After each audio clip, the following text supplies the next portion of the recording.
The peasant's wise daughter. There was once a poor peasant who had no land, but only a small house and one daughter.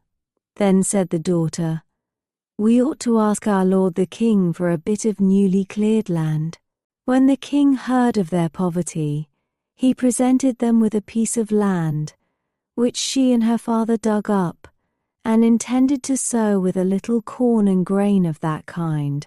When they had dug nearly the whole of the field, they found in the earth a mortar made of pure gold.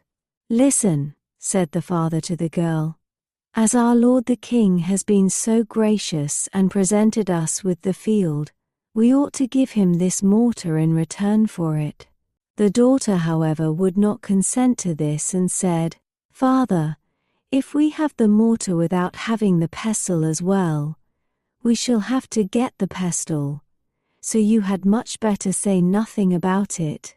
He would, however, not obey her, but took the mortar and carried it to the king, said that he had found it in the cleared land, and asked if he would accept it as a present.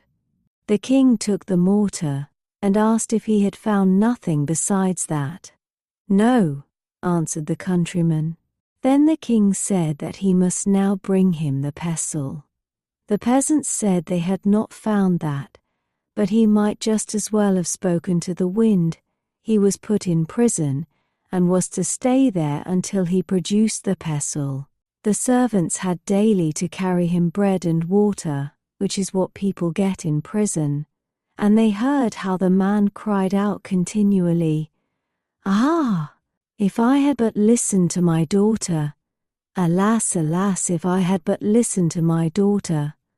and would neither eat nor drink.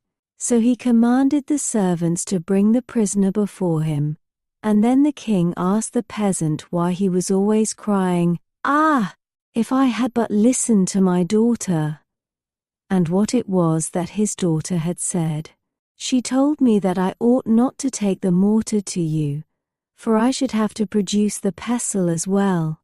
If you have a daughter who is as wise as that, let her come here."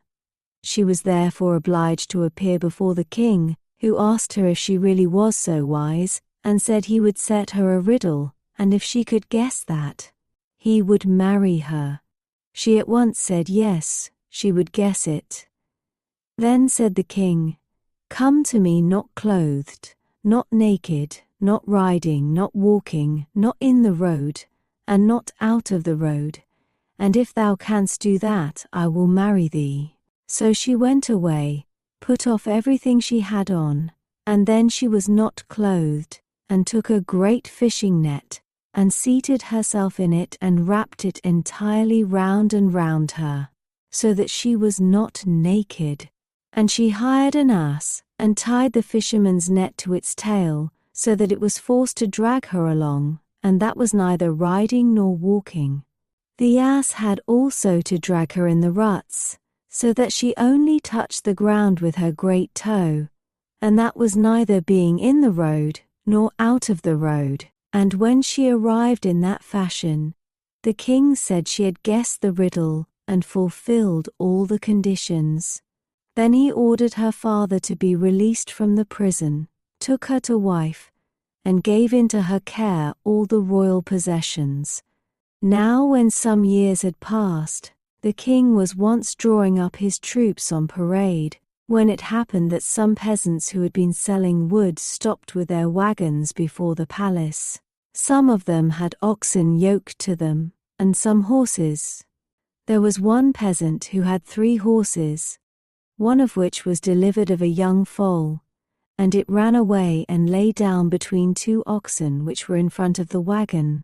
When the peasants came together, they began to dispute, to beat each other and make a disturbance, and the peasant with the oxen wanted to keep the foal, and said one of the oxen had given birth to it, and the other said his horse had had it, and that it was his. The quarrel came before the king, and he gave the verdict that the foal should stay where it had been found, and so the peasant with the oxen, to whom it did not belong, got it. Then the other went away, and wept, and lamented over his foal. Now he had heard how gracious his lady the queen was, because she herself had sprung from poor peasant folks. So he went to her, and begged her to see if she could not help him to get his foal back again. Said she, "Yes, I will tell you what to do, if thou wilt promise me not to betray me. Early tomorrow morning, when the king parades the guard, place thyself there in the middle of the road by which he must pass. Take a great fishing net, and pretend to be fishing. Go on fishing too, and empty out the net as if thou hadst got it full." And then she told him also what he was to say if he was questioned by the king. The next day therefore the peasant stood there, and fished on dry ground. When the king passed by, and saw that, he sent his messenger to ask what the stupid man was about. He answered, "I am fishing." The messenger asked how he could fish when there was no water there. The peasant said, "It is as easy for me to fish on dry land as it is for an ox to have a foal." The messenger went back and took the answer to the king, who ordered the peasant to be brought to him and told him that this was not his own idea, and he wanted to know whose it was. The peasant must confess this at once.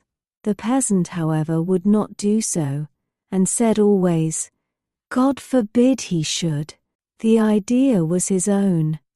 They laid him, however, on a heap of straw, and beat him and tormented him so long that at last he admitted that he had got the idea from the queen. When the king reached home again, he said to his wife, "Why hast thou behaved so falsely to me? I will not have thee any longer for a wife. Thy time is up. Go back to the place from whence thou camest, to thy peasant's hut." One favor, however, he granted her. She might take with her the one thing that was dearest and best in her eyes, and thus was she dismissed. She said, "Yes, my dear husband, if you command this, I will do it." And she embraced him and kissed him, and said she would take leave of him. Then she ordered a powerful sleeping draught to be brought, to drink farewell to him. The king took a long draught, but she took only a little. He soon fell into a deep sleep, and when she perceived that, she called a servant, and took a fair white linen cloth, and wrapped the king in it. And the servant was forced to carry him into a carriage that stood before the door, and she drove with him to her own little house. She laid him in her own little bed, and he slept one day and one night without awakening. And when he awoke, he looked round and said, "Good God, where are me?" He called his attendants, but none of them were there. At length his wife came to his bedside and said, "My dear lord and king, you told me I might bring away with me from the palace that which was dearest and most precious in my eyes. I have nothing more precious and dear than yourself, so I have brought you with me."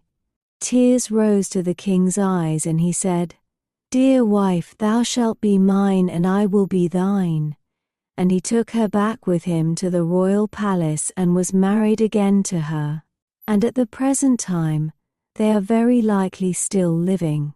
Please like and subscribe for more bedtime tales.